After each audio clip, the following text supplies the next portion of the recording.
warahmatullahi wabarakatuh.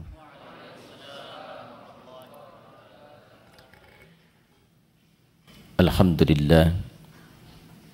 Alhamdulillahi wa kafa. Wassalatu wassalamu ala rasulillahil mustafa wa ala alihi wa sahbihi wa dhurriyyatihi wa ummatihi wa man wafa wa ba'd. Teman-teman sekalian, ayat-ayat paket puasa itu turunnya bukan di bulan Ramadan. Turunnya di bulan Sya'ban, di tahun kedua Hijrah. Saya sebut ayat-ayat karena sebagian umat Islam ketika disebutkan puasa Ramadan, fokusnya hanya di ayat 183 saja. Padahal kurikulum Ramadan itu satu paket. Dari ayat 183 di surah Al-Baqarah sampai dengan ayat 187 di surah Al-Baqarah. Diturunkan di bulan Sya'ban di tahun kedua Hijrah.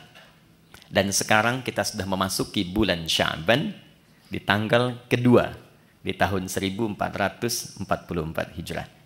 Jadi berkesesuaian kurikulum ini dibahas saat ini dan sesuai dengan petunjuk atau sunnah Nabi Sallallahu Alaihi Wasallam dari segi historis dan dari segi persiapan spiritual. Pertama, kenapa turunnya bulan Sya'ban? Sebulan sebelum dilakukan. Secara singkat kata para ulama, agar Nabi Sallallahu Alaihi Wasallam memiliki kelapangan waktu untuk menjelaskan semua yang terkait dengan baik itu keistimewaan ataupun juga teknis pelaksanaan Ramadan yang sempurna sehingga menghasilkan kualitas Ramadan yang diinginkan oleh Allah. Nanti kita akan bedah apa yang diinginkan oleh Allah lewat Ramadan itu. Nah, dengan pendidikan sebelum Ramadan ini langsung dari Nabi, pendidikan Nabawi, maka diharapkan semua orang Islam baik di masa itu ataupun diteruskan kini sampai dengan sekarang itu memiliki kelapangan hati dan kesiapan untuk menerima apapun yang diperintahkan saat Ramadan sehingga menghasilkan kualitas seperti yang diinginkan oleh Allah Subhanahu wa taala. Dalam bahasa Arab, seorang yang telah lapang sehingga menerima apapun dia siap melakukannya, maka dalam bahasa Arab itu disebut dengan marhaban namanya. Dari kata rahiba yarhabu. Jadi kalau orang Arab mengatakan marhaban ya akhi, selamat datang ya saudaraku, menyambut tamu misalnya, itu maksudnya saya betul-betul lapang menerima Anda. Silahkan, apapun yang Anda inginkan di sini boleh. Mau duduk silahkan, makan silahkan. Maka mereka mengatakan nazaltum ahlan wa halaltum sahlan. Disingkat ahlan wa sahlan. Nazaltum ahlan, Anda tiba di sini anggap rumah sendiri. Ya. Nah, rumah sendiri kan juga tidak harus seperti yang punya rumah ya. Nah, silahkan makan, minum, tapi kan ngepel enggak ya. Ya, nyapu enggak ya. Jadi silahkan nikmati senyamannya. Halal tum ya. Dan apa yang Anda sekarang mau nikmati semua halal. Silahkan. Itu orang mengatakan marhaban. Nah, kalau kita ingin melapangkan hati supaya apa yang datang, apapun itu mudah kita terima, maka bahasa Arabnya tambahkan tasydid di kata kerja asal. Dari rahiba jadi rahhaba. Yurahhibu. Sifatnya disebut dengan tarhib. Maka dari sini kenapa muncul istilah tarhib Ramadan? Tarhib itu asalnya usaha untuk melapangkan hati seluas-luasnya sehingga siap menerima dan menyambut apapun yang akan dihadapi kemudian. Jika tarhib ini dilekatkan dengan Ramadan, maka memberikan kesan upaya untuk melapangkan keadaan hati dan jiwa sehingga ketika Ramadan datang sebagai tamu istimewa itu apapun yang diperintahkan siap untuk dilakukan. Itu gambarannya. Nah, sekarang apa materi tarhib Nabi Sallallahu Alaihi Wasallam yang pernah beliau sampaikan kepada sahabatnya yang menjadi kurikulum untuk diwariskan sehingga dengan warisan ini setidaknya mendekati kualitas para sahabat-sahabat ataupun tabi'in di era itu yang bisa kita capai di masa-masa yang berbeda. Yang pertama saya cepat. Di sini ada ibu ya. Jadi saya sapanya Bapak Ibu kan. Baik, Bapak Ibu hadirin sekalian. Yang pertama, penting diketahui bahwa goal dari Ramadan itu ada 3. Jadi seseorang disebut berhasil melewati pendidikan Ramadan bila setidaknya dia bisa mendapatkan 3 goal yang diharapkan yang langsung Allah tuangkan dalam Al-Quran. Yang pertama, ada yang dinamakan dengan peningkatan ketakwaan personal. Itu yang ada di Al-Baqarah di ayat 183. Jadi Ramadan desainnya dihadirkan oleh Allah ibadah selama sebulan. Nanti harapan pertamanya ditujukan supaya membentuk karakteristik setiap muslim itu yang memiliki ketakwaan personal yang tinggi. Dalilnya Quran surah kedua ayat 183. Ya ayyuhalladzina amanu kutiba alaikumussyam kama kutiba alal ladzina min qablikum la'allakum tattaqun. Nah, ketika menunjuk tattaqun itu menggunakan kata kerja kedua. Nanti saya bedah. Ya. Jadi supaya kalian kan ke kita. Jadi Allah mengkhitab kita secara personal. Aku siapkan puasa ini ya, dan dipanggilnya nanti untuk semua tanpa kecuali. Nanti saya detilkan. Tujuan dasar pokoknya supaya membentuk karakteristik ketakwaan personal bagi setiap individu muslim. 1. 2, saya cepat. Ramadan juga disiapkan oleh Allah untuk membentuk ketakwaan sosial. Jadi bukan sekedar secara pribadinya menjadi lebih baik, tapi ternyata kebaikan personal ini baru punya nilai optimal dalam pandangan Quran jika auranya sudah mampu ditebarkan ke lingkungannya. Karena itu puasa nggak biasa nanti desainnya. Ya, nanti akan melatih kita saat yang bersamaan untuk berinteraksi secara sosial dan mengoptimalkan semua karakter sosial kita. Sehingga goalnya akan terlihat. Bukan hanya dengan Allah yang punya hubungan baik. Jadi kalau dengan Allahnya baik, dengan manusianya tidak baik, belum sempurna Ramadannya. Dan yang ketiga, membentuk karakteristik manusia yang bersyukur kepada Allah Subhanahu wa taala.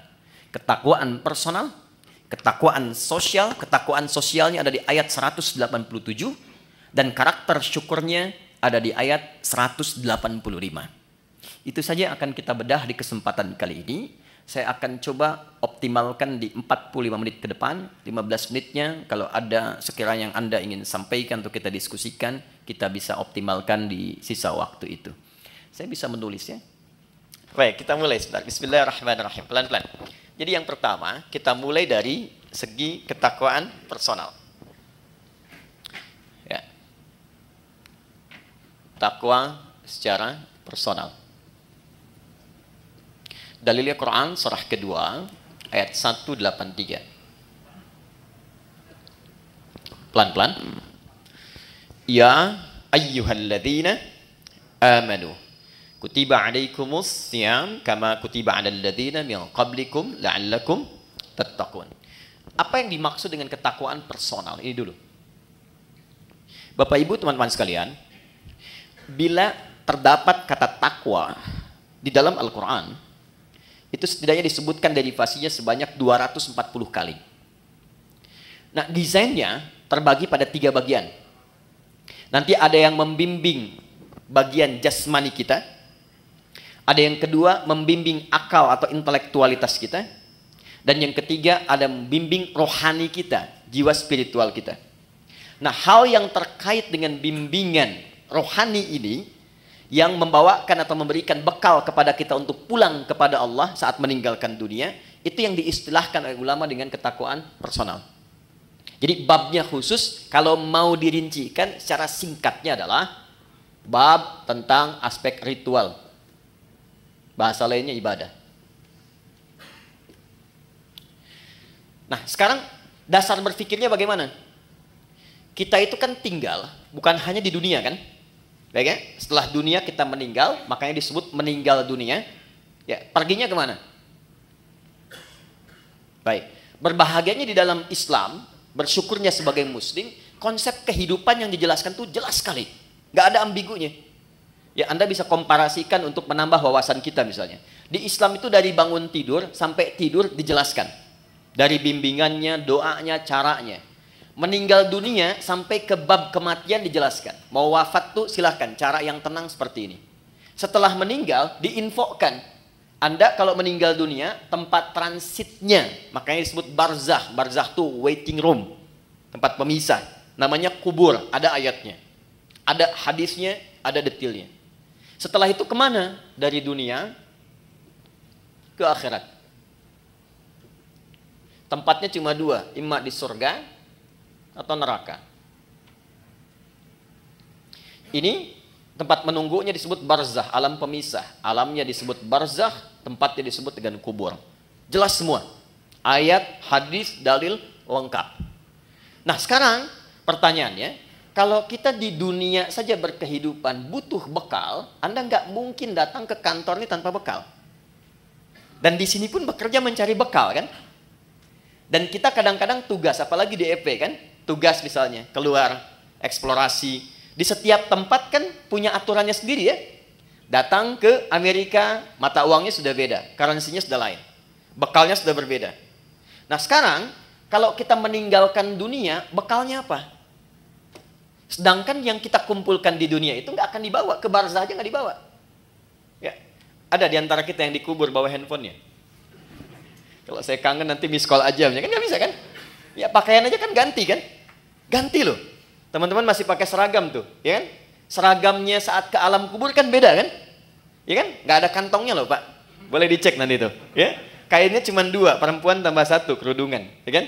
Maka yang belum berkerudung dipikir-pikir dulu ya, supaya malaikat nggak aneh nanti nanya, kamu masuk kubur kok pakai kerudung? Di dunianya enggak ya. Ini untuk latihan saja ya, pertanyaan. Balikin. Jadi masuk ke alam kubur saja, kita sudah meninggalkan semua yang kita kumpulkan di sini. Karena hukum mengatakan setiap berpindah tempat, itu pasti bekalnya tidak akan sama. Pasti berbeda. Hukum ini berlaku fitrah saat berpindah kemanapun, apalagi berpindah ke sini dan ke sini. Maka pertanyaannya, bekal apa yang kita bawa saat berpindah dari dunia? Nah, inilah yang kita siapkan sejak berada di dunia, supaya saat pindah ke sini sudah siap.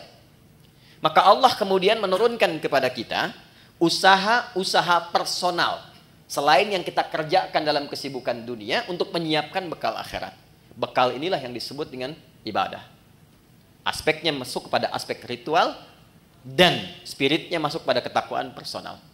Inilah sebabnya kenapa Allah meminta kita sholat, meminta kita baca Al-Quran, meminta kita haji, minta kita umrah. Ya, ada kaitan langsung dengan aspek-aspek keduniaan. Tapi sesungguhnya tujuan utamanya adalah penyiapan bekal menuju kehidupan setelah dunia sini. Ya. Setiap kita menunaikan sholat, maka perbuatan sholat, baca Quran, puasa, dan yang lain sebagainya itu untuk mendukung menjadi bekal kehidupan akhirat, maka oleh Quran dinamakan dengan hasanah namanya. Ya, hasanah. Contoh, sholat itu di Quran disebut hasanah. Quran surah ke-11, Hud ayat 114.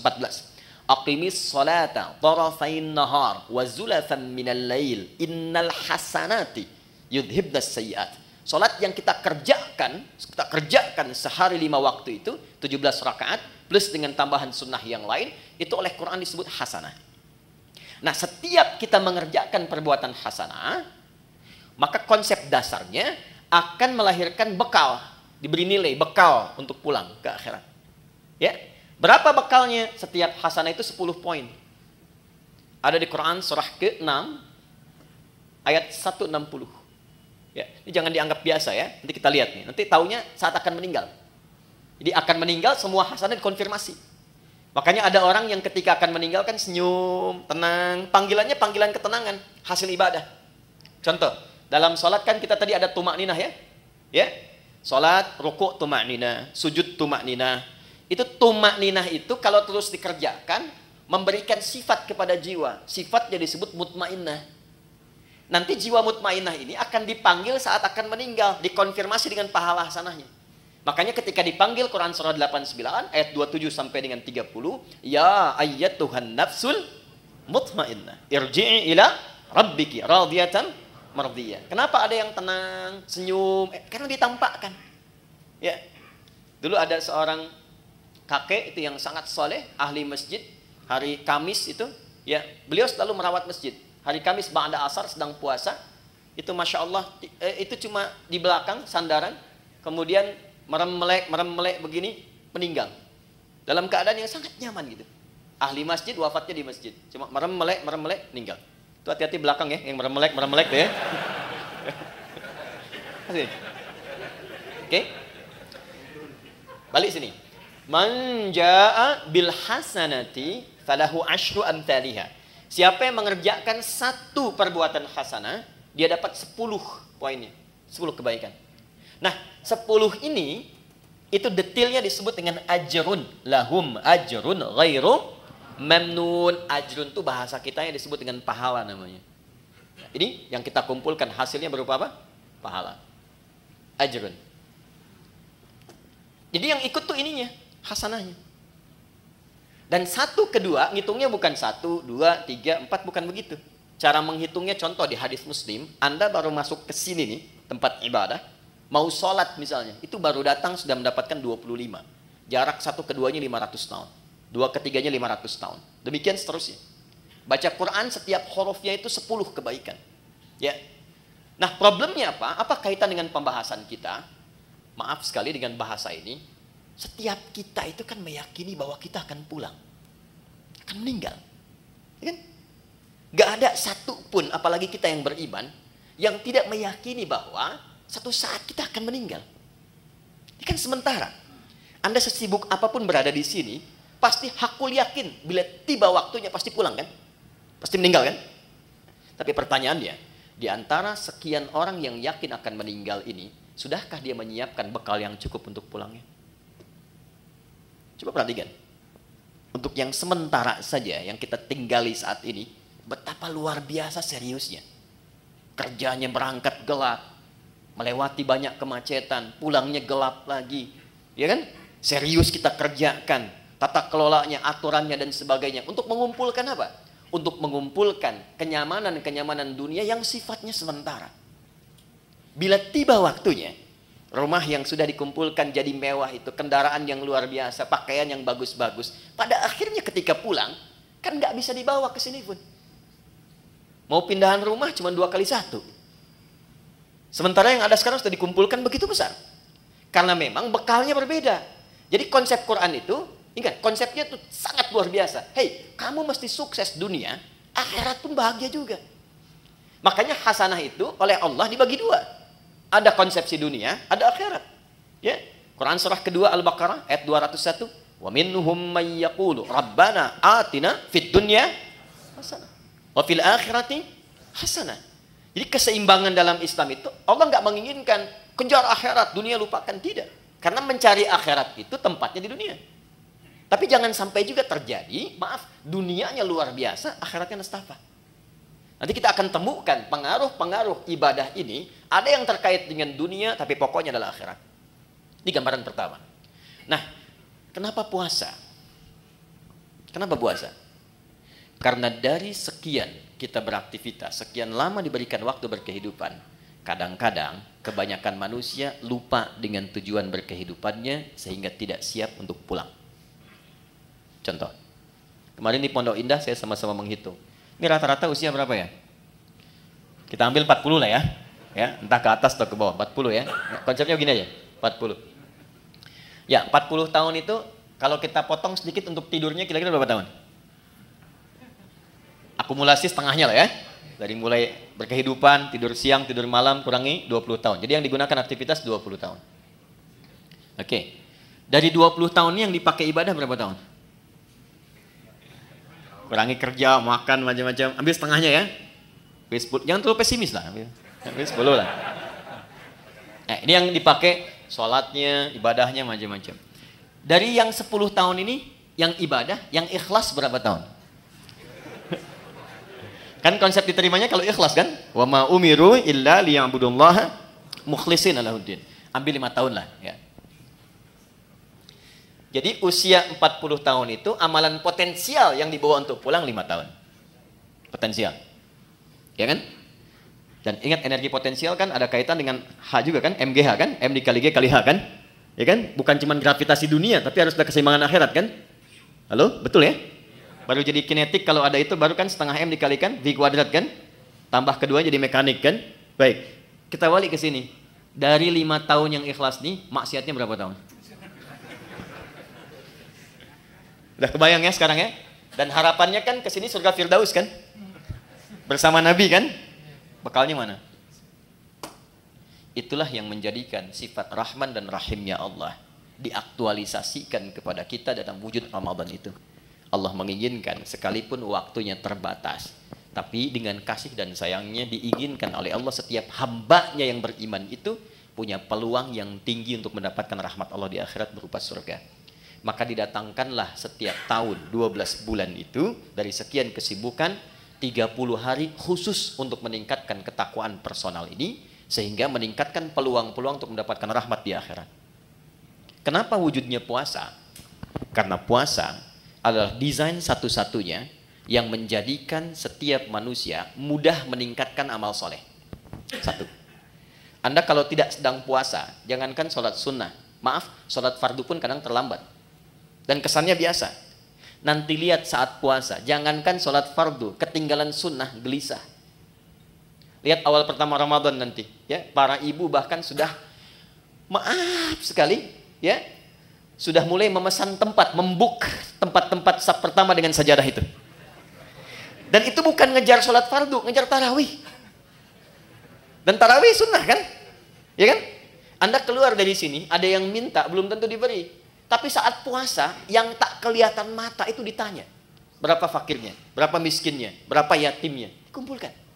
Jadi puasa itu dahsyatnya apalagi Ramadan bisa membuat seseorang itu mengakumulasikan semua potensi ibadah yang bisa dilakukan. Orang yang nggak pernah ke masjid itu Ramadan bisa saf pertama. Tapi saya tidak katakan setiap yang saf pertama nggak pernah ke masjid ya. Tapi bisa datang itu luar biasa. Ya, Quran yang nggak pernah jarang ngaji itu bisa tadarus. Itulah dahsyatnya Ramadan. Satu.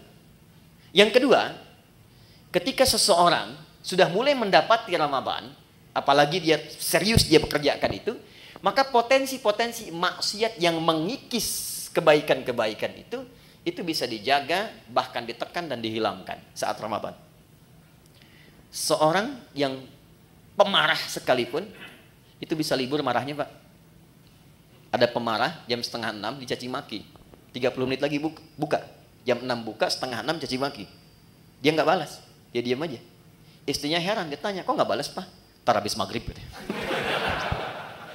Bisa tahan ya, karena konsepnya demikian. Minimal dia takut batal puasanya, dia melatih dirinya dari sejak awal. Korupsi bisa libur tuh ya, sogok menyogok bisa libur, takut batal ya. Itu konsep dasar pertama kenapa dimunculkan puasa, karena panggilannya ketakwaan personal. Ini bagian pertama. Jadi secara singkat begini, di balik kesibukan dunia yang kita kerjakan, sekali-kali Allah minta kita sadar, hei, ingat kamu akan pulang. Kalau memang belum bisa mendapatkan yang optimalkan Ramadan. Karena itulah saya cepat langsung ke ayatnya. Ini kalau waktunya panjang, saya bisa detilkan dari setiap huruf Quran. Contoh, waktunya panjang, cuman kesempatannya ini. Yuk, masuk ke Al-Baqarah 183. Saya ambil contoh singkat saja. Ya ayyuhalladzina amanu. Saya ambil satu ini saja. Itu kalimat. Ya, disebutkan 361 kali dalam Al-Quran. Itu menunjuk panggilan. Bisa panggilan dekat, menengah, dan jauh. Nidaul qarib, mutawassit, wal ba'id. Huruf panggilan di gramatikal bahasa Arab itu ada 14. Tapi yang di Quran digunakan hanya ya. Memanggil dekat, menengah, dan jauh. Ayyuha disebutkan 150 kali dalam Al-Quran. Ayyunya berfungsi menguatkan pesan, haknya mengingatkan. Alladzina disebutkan sebanyak 1080 kali dalam Al-Quran. Panggilan mencakup semua tanpa kecuali. Laki-laki, perempuan, besar, kecil, dan semua status keduniaannya. Perhatikan baik-baik. Betapa satu huruf ini kesannya luar biasa. Khusus untuk Ramadan. Panggilannya dibuka dengan ya ayyuhalladzina amanu, seakan-akan Allah ingin memberikan pesan yang kuat. Hei, semua hambaku, laki-laki, perempuan, besar, kecil, yang merasa beriman. Terlepas dari tingkat keimanan kalian beda-beda. Ada yang imannya kuat sehingga merasa dekat dengan Allah. Konfirmasi iman kuat tuh begini. Kita kalau ingin ukur iman kita kuat atau lemah, ya, nanti ukurannya di Quran surah ke-8. Ayat yang kedua contohnya. Innamal mu'minuna alladzina idza dzukirallahu wajilat qulubuhum. Insan beriman yang sejati itu ukurannya kalau dipanggil disebutkan nama Allah, itu ada getaran di hatinya, mengonfirmasi. Karena itu diperdengarkan nama Allah setiap hari 5 kali, setiap pergantian waktu di telinga kita. Telinga itu bahasa Arabnya udun, jamaknya disebut adzan. Maka diperdengarkan dalam adzan lafaz Allah, Allahu Akbar, Allahu Akbar. Nah, teman-teman merasakan nggak waktu ada panggilan itu di hati itu ada getaran kan? Allahu Akbar, Allahu Akbar, ada getaran kan? Nah, itu konfirmasi iman. Kalau kemudian itu direspon dan sadar saat dipanggil, misal subuh 4.35 dipanggil, Anda masih tidur, Allahu Akbar, Allahu Akbar, Anda langsung bangun, ya Allah sudah adzan, wudu, siap-siap sholat. Nah, ini menunjukkan iman Anda standar. Masih charter tuh. Standar. Ya, Anda jam kerja jam 7 di sini, masuk jam 7, standar kan? Ya kan? Tapi yang hebat tuh begini, dipanggil 4.35, jam setengah 4 kita sudah bangun. Ada yang begitu. Ya, itu isyarat misal di Quran surah ke-4 ayat 103. Innas salata kanat 'alal mu'minina kitaban mauquta. Insan beriman tuh tahu waktu salat karena tahu dia siap-siap sebelum dipanggil. Itu yang hebat. Nah, maka orang-orang yang standar itu yang menengah jaraknya. Ya, hei yang menengah, yang kalau dipanggil baru datang. Ya? Atau yang merasa imannya kuat. Sebelum dipanggil sudah siap-siap. Ada yang lemah, dipanggil 4.35, dia baru bangun 5.34. Itu pun belum ingat sholat. Ya. Tapi dahsyatnya, dalam Ramadan, di hari pertama dipanggil, Allah tidak melihat semua tingkat keimanan itu. Allah panggil semua dengan satu huruf yang sama. Seakan-akan mengatakan begini, aku tidak peduli betapa tingkat iman kalian. Maka di detik ini, aku panggil semua tanpa kecuali. Yang lemah aku kuatkan, yang menengah aku dekatkan, yang dekat pun aku tambahkan kekuatan kembali. Itulah yang menjadikan semua kita tanpa peduli karakteristik imannya, parameter tingkat rendah dan tingginya. Coba lihat, bukti ayat ini. Di awal Ramadan, semua semangat. Lihat nanti, hari pertama Ramadan. Ya, kita insya Allah tanggal berapa nanti? Tanggal 1 Ramadan, ya, 1 Ramadan. Yang kemungkinan Masehinya nanti saya sampaikan belakangan saja, ya, belakangan saja. Tapi insya Allah sama 1 Ramadan. Pas 1 Ramadan, malam tarawih, itu semua akan kumpul di masjid. Terlihat, nggak peduli apakah dia jarang ke masjid, apakah dia jarang berjamaah, itu bisa kumpul semua. Tapi problemnya adalah Allah turunkan rahmat itu hanya di awal untuk memberikan sebuah bekal dasar. Nah, apakah kita mampu menjaga itu atau tidak sampai akhir itu kembali kepada manusianya masing-masing. Itulah sebabnya butuh tarhib. Kalau nggak disampaikan dari tarhib, itu bisa terjadi kemajuan. Anda awal sampai 10 sah, hari kedua maju 9, 3, 8, ya, terus sampai dekat mudik kosong kan? Ya. Dan itu selalu diingatkan sebelum Ramadan, tapi kejadian terus gitu. Coba lihat nanti. Ya, karena apa? Motivasinya berbeda. Motivasinya berbeda. Nah, ini poinnya. Jadi di awal Ramadan, ya sudah diingatkan dalam ayat yang pertama turun, Allah berikan perangkat kemudahan bagi setiap personal untuk mendekat kepada Allah. Supaya terjadi peningkatan ketakwaan. Dahsyatnya apa? Ini motivasi pertamanya. 1. Saya langsung kembali ke hadis di Al-Bukhari. Perhatikan baik-baik. Man shama Ramadhana imanan wa ihtisaban ghufira lahu ma taqaddama min dhanbi. Masuk malamnya, hadis yang sama, beda diksinya. Man qama Ramadhana imanan wa ihtisaban ghufira lahu ma taqaddama min dhanbi. Karena pertama kali masuk Ramadan kita ibadah malam, salat, disebut dengan qiyam, pekerjaannya disebut dengan qama. Perhatikan anugerah besarnya saat Ramadan. Dari alladzina dipersonifikasi jadi man. Kalau man itu sudah ke personalnya. Kalau alladzina masih umum. Siapapun dari yang banyak ini, malamnya memulai dengan menyiapkan diri untuk menunaikan tarawih. Man qama Ramadhana, khusus Ramadan, bukan yang lain. Imanan, karena panggilan imannya merespon seruan Allah. Di Allah panggil, ya ayyuhalladzina amanu, Anda datang dengan iman itu. Jadi bukan karena orang lain tarawih Anda ikut. Bukan karena imamnya bagus saya ke situ gitu. Bukan. Karena kesadaran bahwa selama ini saya sibuk, jarang nyari akhirat. Selama ini orang sudah menghafal Quran, saya baca aja belum punya waktu. Selama ini orang tahajud, saya masih kejar kerja lagi. Dapat meninggal, bekal belum siap. Maka ketika diberikan Ramadan, saya sadar ini peluang saya. Maka dia datang dengan imannya. Begitu datang dengan imannya, dia mengoreksi dirinya. Dia sadar, ya Allah, selama ini saya sibuk, Engkau berikan aku kesempatan sekarang untuk mendekat kepadamu. Lalu dia bacakan kalimat yang Nabi ajarkan kepada Sayyidah Aisyah, Ummul Mukminin. Allahumma innaka afuwwun karim. Tuhibbul afwa fa'fu anni. Ya Allah, Engkau mencintai orang-orang yang mendekat kepadamu. Engkau maha mulia yang memaafkan. Selama ini hamba sibuk, hamba banyak berbuat maksiat. Malam ini hamba menegadah kepadamu untuk memohon ampunanmu. Itu yang disebut ihtisaban. Begitu keluar kalimat itu, memohon ampun kepada Allah, maka ghufira lahu ma taqaddama min dzambi. Sambil ingat dia dosa-dosa yang pernah dia kerjakan, semua kesalahan yang pernah dilakukan gugur. Ini dahsyatnya Ramadan, gugur. Makanya sering oleh Bilal itu saat Ramadan sering diingatkan kan?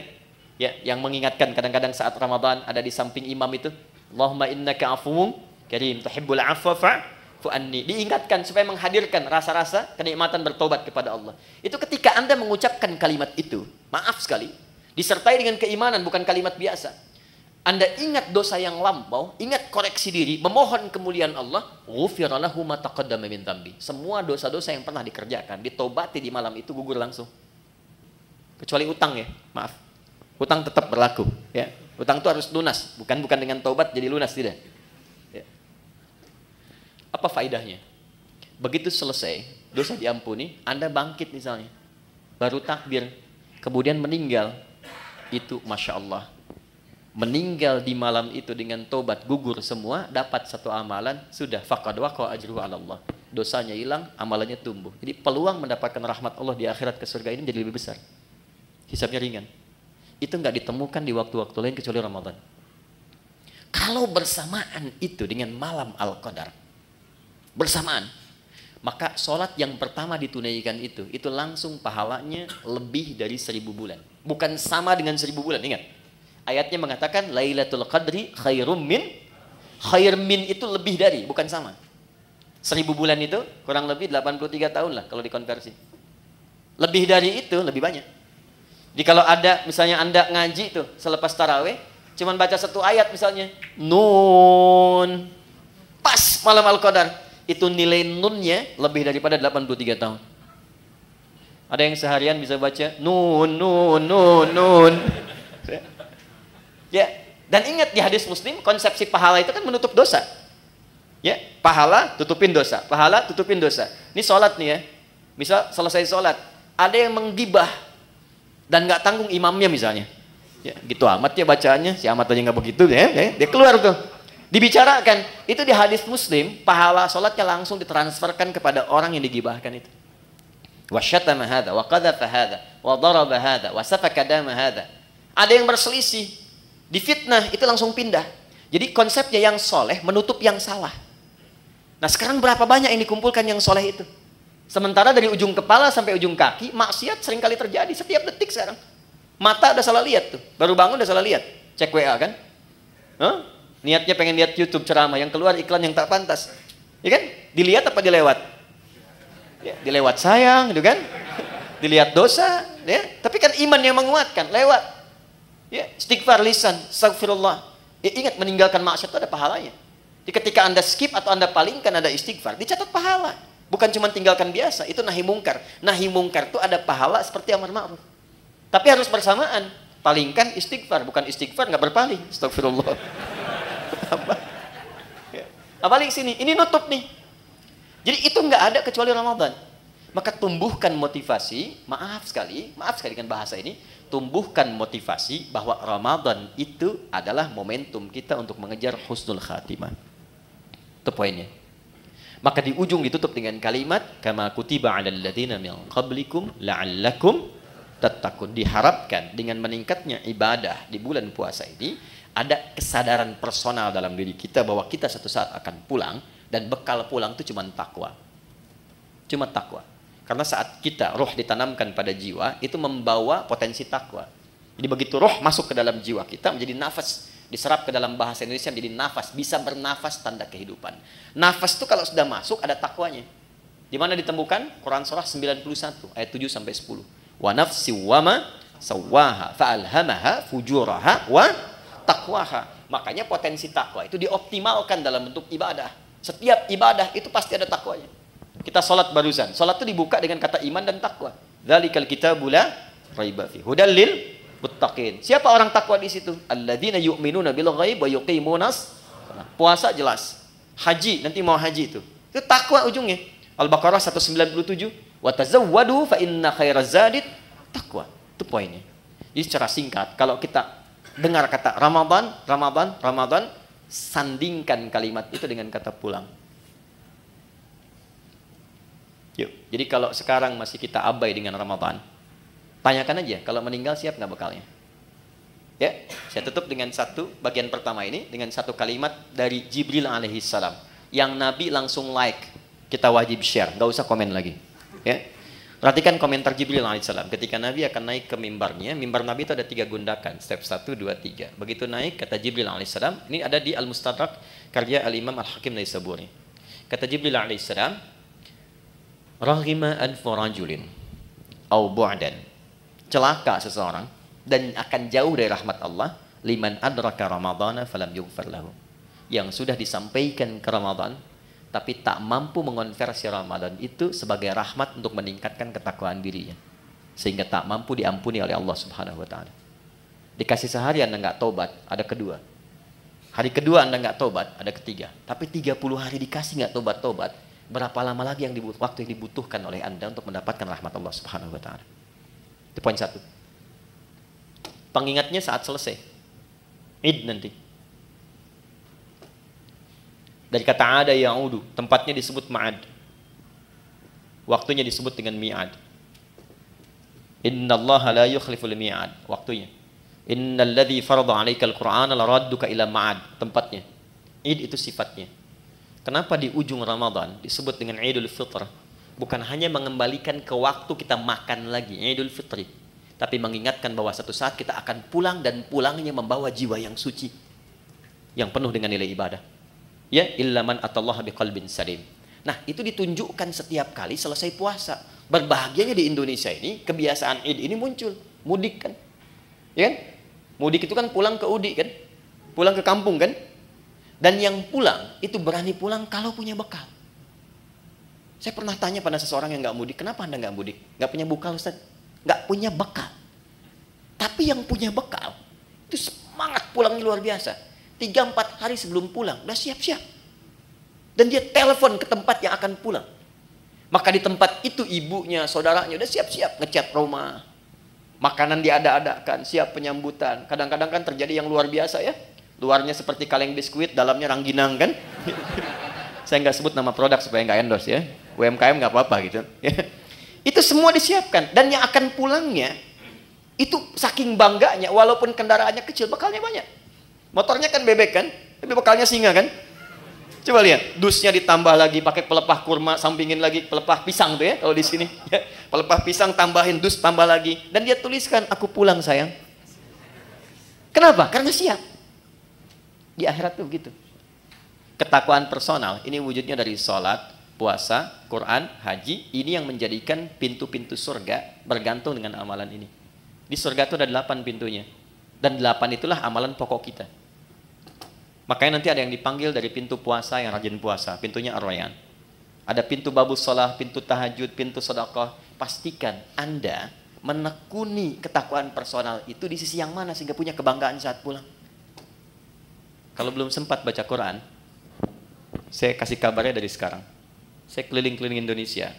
Sekarang di setiap tempat tuh berburu Quran. Dari mulai anak-anak kecil yang 3 tahun, 4 tahun, 5 tahun, bahkan yang kata orang gak bisa melihat, matanya buta. Saya selalu katakan Allah tutup peluang matanya untuk melihat maksiat. Itu mereka pun sudah mulai menghafal Quran. Dan banyak di antara mereka juga punya kesibukan. Anda yang tempat ber-AC, nyaman, tenang, enak, dengan semua fasilitas belum mampu mendekat kepada Allah, maka bandingkan dengan orang-orang yang kerja di lapangan. Ada satu tempat, istrinya itu suka ngambil suluh, suaminya kerja serabutan. Tapi kalau orang datang ke situ, itu Masya Allah, semua yang terbaik dihidangkan, makanan, ikan dan sebagainya, dan istri akan mengatakan, Alhamdulillah, Abi tuh kalau pulang Allah kasih uang banyak sekali. Berapa sebulan? Ya kalau nggak 500, 700 ribu. Tapi tahu kan Anda, istrinya hafal Quran 30 juz dan suaminya 7 riwayat. Dan mereka bekerja dalam diam. Dunianya hasanah dan mereka menyiapkan akhirat yang sangat dahsyat untuk pulangnya. Karena di antara yang diparadekan oleh Allah untuk pulang itu, dan diperintahkan malaikat berjajar di setiap pintu surga menyambut, itu ahli Al-Quran. Makanya Ramadan kita punya kebiasaan mendalami Al-Quran, salah satunya untuk itu. Nah, jadi kita lihat spirit pertamanya itu. Jadi nanti saat akan ke Ramadan, siapkan agendanya dari sekarang. Ini kurikulum yang Nabi ajarkan. Ya, mohon maaf dari sekarang. Rencana mau berapa juz khatam nanti? Mau berapa juz hafal? Jangan tanggung, 30 juz pasang target. Hafal Quran. Maksud saya begini, kalau target 30, nyangkutnya kan jelas. 28, 27, kan 3 juz ya. Kalau cuma 1 juz kan targetnya, nanti nyangkutnya kan nggak jelas tuh ke bawahnya. Dari sekarang siapkan. 1, sedekahnya, ya. Kemudian sholatnya, sholat sunnahnya, dari sekarang bikin. Menunya keluarkan semua. Nanti checklist, minimal salah satu pernah dilakukan. Ya, checklist 1, 2, 3, selesai Ramadan, demi Allah saya katakan, rasakan pasca Ramadan, apakah ada perubahan, peningkatan ketakwaan personal ini setelah selesai menunaikan puasanya. Nanti cirinya pada bagian ketiga. Saya cepat, saya punya 5 menit lagi. 2, ada jenis kedua disebut dengan ketakwaan sosial. Ayatnya ke 187, lihat ujungnya. La'allahum yattaqun, dari taqiyah. Kalau tak itu Anda, kalian, personal. Kalau ya dibicarakan dia. Kalau dijamakkan tambah di ujungnya, yattaqun, mereka. Jadi bukan hanya membentuk secara pribadi untuk kita, tapi interaksi dengan lingkungan sosial kita. Hablum minan nas, hablum minal makhlukat. Maka ciri orang yang berhasil puasanya bukan hanya baik secara personal, tapi implementasi kebaikan personal itu bisa dilihat dari perbuatan baiknya dengan sesama. Makanya saat puasa, anjurannya bukan sekedar meningkatkan ibadah pribadi. Pernah dengar hadis ini di At-Tirmidzi? Siapa yang memfasilitasi bukaan untuk orang puasa, walaupun 1 biji kurma saja, 1 kurma, ataupun sehirup air saja, maka dia mendapatkan pahala yang sama dengan yang berpuasa itu tanpa dikurangi sedikit pun. Pernah dengar hadisnya? Hadisnya sahih. Tapi jangan salah menyimpulkan ya, bacanya pakai ilmu hadis. Ya nggak usah puasa, fasilitasin aja kurma. Dia nggak begitu. Ya Anda fasilitasin, Anda nggak puasa, Anda dosa, Anda batal. Jadi ruginya 2 kali. Ya, maksudnya apa? Saking tingginya ibadah sosial itu Nabi menginformasikan dengan tingginya tingkat apresiasi yang Allah berikan. Jadi kalau di Quran itu atau di hadis ada motivasi dengan pahala yang tinggi, ini menunjukkan kualitas amalan itu dahsyat, tinggi. Ya, dan banyak sekali terkait dengan puasa itu amalan-amalan sosial. Sedekah, infak, memuliakan yatim, zakat, ini kan sosial semua. Tapi pernah nggak teman-teman kita semua rincikan itu formulasinya kemana? Contoh misalnya, kan ada zakat, ada infak kan? Baik, zakat itu untuk siapa? Infak untuk siapa? Ternyata skema infak itu dia ada 2 tuh, ada infak wajib, ada infak sunnah. Yang wajib itu untuk keluarga, disebut dengan nafkah namanya. Ya, maka kewajiban kita memuliakan istri, memuliakan anak, cari sekolah yang mendekatkan dia dengan Allah, cari pakaian yang menutup aurat supaya Allah senang, ya, gambarannya itu wajib dan ada pahala. Kalau antum kerja sekarang berangkat ke sini, diniatkan untuk nafkah karena menaati perintah Allah, Quran surah 4 ayat 34, ya kan? Itu setiap langkahnya ada pahalanya, teman-teman. Jangan dikira biasa. Dan kalau antum rajin tahajud, itu dibimbing untuk meningkat karirnya. Quran surah 17 ayat 79 sampai 80. Ini agak cepat aja karena kita sedikit lompat-lompat. Saya balikan, itu nafkah pertama. Niatkan sebagai ibadah dan antum pun akan terjaga. Kalau diniatkan ibadah, antum nggak akan terjebak korupsi. Malu lah masa ibadah berbuat kotor. Ada orang minum bir misalnya pakai bismillah. Bismillahirrahmanirrahim, berkurang dikit dah dosanya gitu kan? Enggak ada. Ya, orang kalau mau korupsi juga kalau sedang merasa ibadah nggak mungkin dilakukan. Dia akan terjaga. Nah, tapi yang terkait dengan Ramadan ini, saya mau tarik ya. Nih, ke infak sunnah. Saya perhatikan banyak mencarinya keluar dulu. Padahal konsep dasar utamanya adalah ke dalam dulu. Quran surah kedua, Ayat 2:15. Mungkin ini agak baru. Yas'alunaka madza yunfiqun. Mereka bertanya kepada Muhammad SAW, apa yang akan diinfakkan dan kepada siapa? Kata Allah, "Qul ma anfaqtum min khair." Katakan kalau mereka ingin infak, berikan kualitas yang baik, yang terbaik. Pertama, lil walidain, orang tua. Ini dulu. Coba. Jauh-jauh infak bahkan sampai ke luar negeri dan sebagainya. Enggak dilarang. Tapi lihat orang tua sendiri, dari infaki belum? Berapa di antara anak-anak yang mengirimkan bukaan pada orang tuanya? Yang mentransfer untuk persiapan Ramadannya?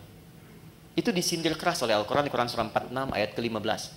Bahkan kata Quran, kalaupun Anda sudah sukses dan menikmati kesuksesan itu, mungkin, maaf ya, ini isyarat Quran ya, kesuksesan itu didapatkan bukan hanya kerja-kerja keras Anda. Saham Anda mungkin 30%.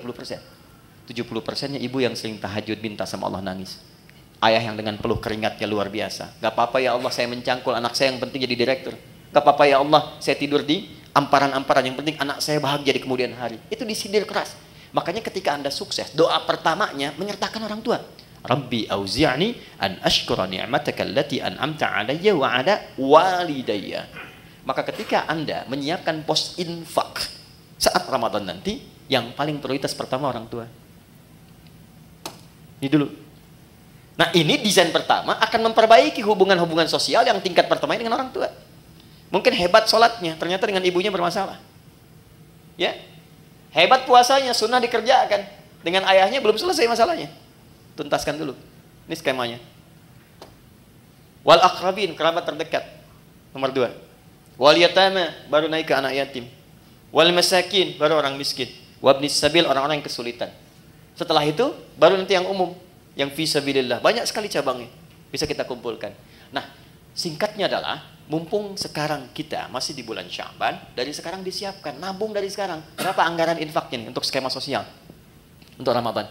Setiap hari keluarkan misalnya 1, 2, 3 support A, support B, support C. Karena yakin Ramadan itu dengan sendirinya pasti akan meningkat. Pasti disiapkan oleh Allah. Pandai-pandai melihat berapa yang Allah siapkan untuk kita. Kalau sudah cukup di dalam rumah, Anda dapat gaji misalnya 20 juta. Kebutuhan di rumah 10 juta, tabungan 5 juta untuk ke depan, untuk anak-anak. Berarti 5 juta itu peluang ibadah Anda lewat harta. Optimalkan.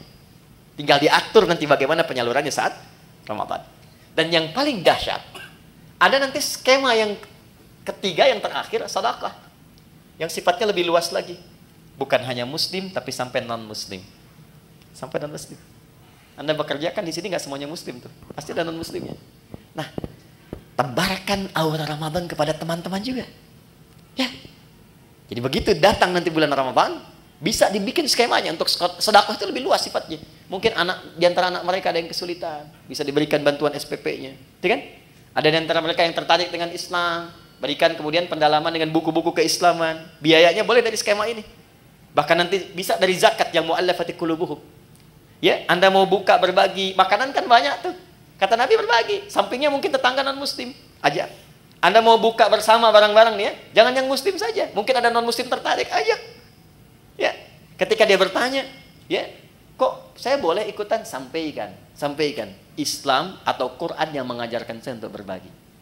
Ya, nanti hari kedua dia tanya lagi, hari ini Quran ngajarin lagi berbagi kan? Nah, ini poinnya. Yang terakhir, yang ketiga, ya kita akhiri. Jika semua ini sudah bisa kita lakukan, maka semua latihan ini akan merubah kepribadian kita dan membentuk karakteristik yang baru pasca Ramadan. Gambarannya begini, maaf sekali, kalau teman-teman biasa makan, pakai ayam, pakai kerupuk, Ya, ini Ustadz Mubarak waktu pesantren tuh capruk, kecap kerupuk, ya. Saya satu pesantren dengan beliau loh. Kecap kerupuk ya. Nah, setelah 30 hari. Hari ke-31, ayamnya dikasih, kerupuknya nggak dikasih. Kira-kira komentar pertama apa? Mana kerupuknya? Karena sudah terbiasa kan? Baik. Ramadan kan kita dilatih. Kebiasaan sholat, biasa baca Quran, biasa berbagi, biasa mendekat, biasa evaluasi. Masa 30 hari melakukan itu nggak merubah karakter? Pasti akan ada perubahan. Ya. Hal pertama yang didapatkan pasca itu, yang pertama ketenangan. Itu dulu. Jadi Allah itu kalau ingin merubah seorang hamba jadi lebih baik, hatinya ditenangkan dulu. Karena tenang ini kunci sejalannya. Hidup tenang, Di rumah tangga kan tenang ya. Samara itu kan sakinah dulu. Sakinah kan tenang ya. Di kaya pun kalau nggak tenang nggak enak. Coba pilih mana? Kaya tapi gelisah atau miskin tapi tenang? Nggak ada pilihan ketiga, jangan maksa. Saya tahu kaya dan tenang ya. Kaya tapi gelisah atau miskin tapi tenang? Jadi Allah itu kalau ingin merubah seorang hamba menjadi lebih baik, itu diberikan ketenangan dulu.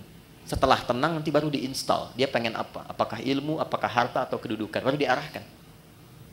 Anda kalau sholat, yang didapatkan kan bukan solusi dulu kan? Sebelum tanha anil fahsya'i wal munkar, ketenangan dulu. Makanya kalau orang itu kalau sudah sholat, sholatnya bagus, hatinya lebih tenang. Baca Quran juga begitu. Ya, jadi kalau Anda sedang gelisah, ibu-ibu itu jangan bikin status. Gak menyelesaikan persoalan. Ya, ini mendung di sekitaran bikin status. Mendung ya, yang nggak menghentikan mendung kok. Ya. Kalau sedang gelisah, ambil wudhu, ngadap kiblat, ambil mushaf, baca Quran. Tenang hati. Walaupun solusi belum datang. Nah, Ramadan pun begitu. Ketika Allah ingin tanamkan hidayah pada seorang hamba, yang diberikan pertama ketenangan, lebih tenang pribadinya. Kedua, lebih nikmat dalam beribadah, lebih berkualitas, merasakan peningkatan kualitas dalam ibadah. Jadi ada kecenderungan ingin nambah, ada mulai rindu dengan tarawih, padahal mau berakhir, ya kan?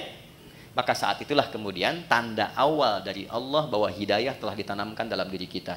Ketika ditanamkan pada diri itu, maka wujud yang terakhir yang Allah inginkan, walitukabbirullaha ala ma hadakum wa la'allakum tashkurun. Membentuk pribadi yang lebih bersyukur. Apa itu syukur?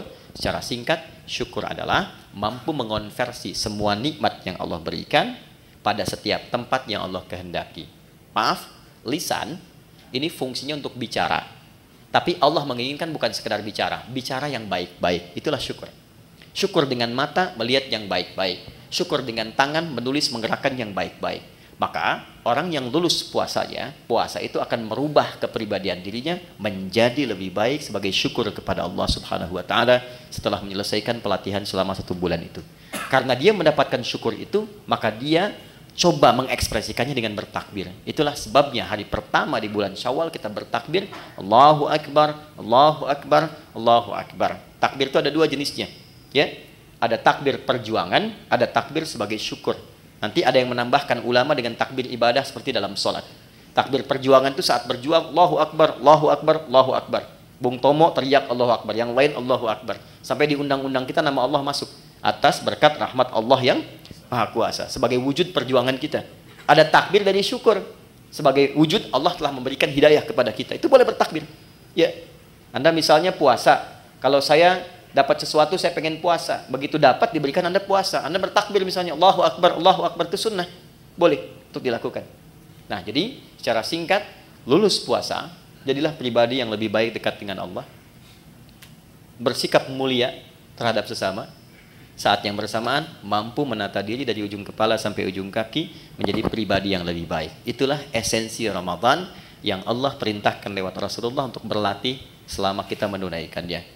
Adapun detailnya nanti, insya Allah kita sudah siapkan. Saya siapkan nanti tayangan full selama Ramadan untuk menurunkan detail dari semua ini. Ini amalannya apa, ini prakteknya apa, evaluasinya apa. Insya Allah nanti teman-teman bisa terhubung dengan Adihidayat Official. Kita siapkan nanti setiap hari, setiap Ramadan ada tuntunan, dan saya siapkan buku juga yang spesifik untuk itu. Jadi teman-teman bisa akses dan diinfokan setelah selesai. Ya, dicetak kita bisa infokan sehingga Anda punya kurikulum yang bisa Anda pedomani selama Ramadan.